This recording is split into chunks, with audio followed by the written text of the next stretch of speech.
Gara-gara foto ini, Sheila Dara Aisha trending topik di Twitter.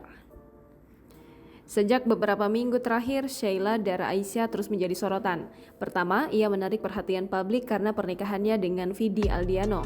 Pernikahan mereka disiarkan langsung di YouTube pada Sabtu 15 Januari 2022. Ayah Sheila Dara Aisha, Ras Jawardi, bertindak langsung menikahkan sang putri.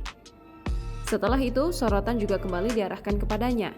Bersama Vidi Aldiano, Sheila Dara Aisha menaiki helikopter menuju tempat acara ngunduh mantu. Kini, Sheila Dara Aisha kembali menarik perhatian cuma gara-gara sebuah foto. Ia mengunggah foto sendirian di depan kamera.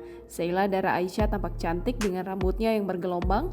Ia menjadikan foto itu sebagai profil picture yang baru untuk akun Twitter miliknya. Netizen kemudian fokus ke kulit sang bintang yang dianggap begitu indah. Tidak sedikit yang menyebut penampilan Sheila Dara Aisha begitu glowing. Jangan lupa subscribe, share, komen, dan like ya!